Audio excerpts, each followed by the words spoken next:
Thanks for stopping by for my review of New Super Mario Bros. U along with the new Super Luigi U add-on. In this video review, I will discuss my impression of the story, gameplay, aesthetics, and audio of New Super Mario Bros. U. I will also reveal what I consider to be the best and worst aspects of the game. Finally, I will give my recommendation of who I think would enjoy this game. When you say it out loud, the plot of most Mario Bros. Games sounds like a bad acid trip. A princess is kidnapped incessantly by a giant spiky turtle, and two plumbing brothers have to search for her through a ridiculously high number of trap-laden castles inhabited by mushrooms and smaller evil turtles. The 80s were a different time, I guess. Anyway, you know the drill. Time to save the princess. Again. Only this time, Luigi also gets a chance to be the hero and has new and exciting levels to explore and beat. New Super Mario Bros. U does not stray too far from past New Super Mario Bros. Games in terms of gameplay. There is a 4-player multiplayer option, and players who play as their custom Miis are able to cosplay as Mario with an optional hat. The usual power-ups, like the Fire Flower and the Mini Mushroom, return along with a new power-up, the Super Acorn. This Super Acorn gives Mario a flying squirrel costume, bestowing the ability to glide and cling onto walls. Both Mario and Luigi have an inventory that retains up to 10 items like power-ups from toad houses, enemy courses, and bosses. In Luigi's add-on, the gameplay is very similar to the original game, but as Luigi, the player can jump higher and longer.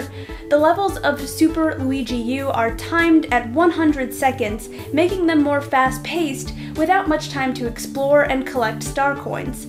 Despite the difficulty amped up in the add-on, the availability of Baby Yoshis can help stuck players. The Mario brand has been expertly refined over the years, culminating in a brilliantly fanciful and vibrant world.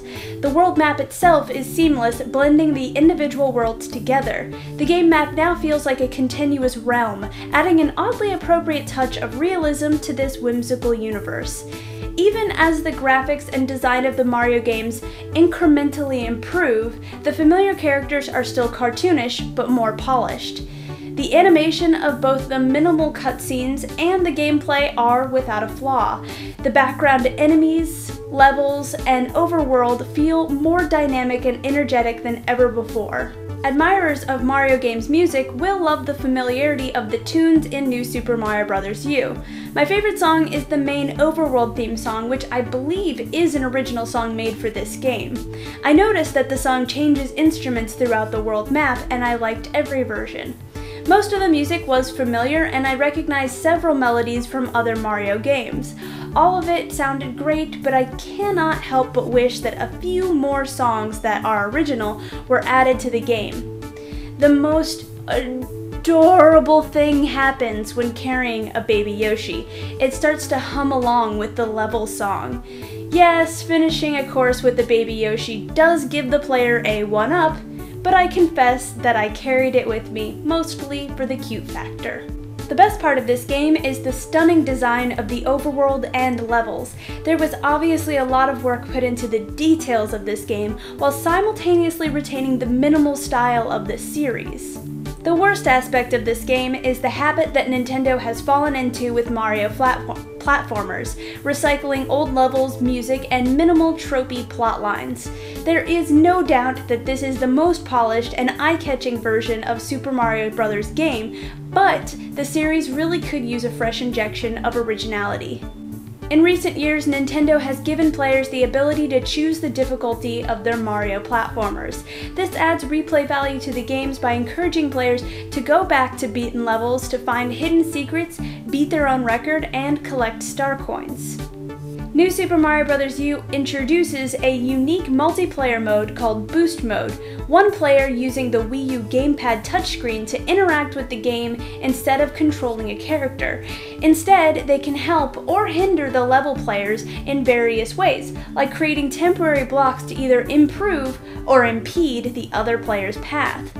Unfortunately, this feature does not allow players to connect with others online, and is strictly an offline feature. I think this game would have benefited greatly from an online co-op multiplayer.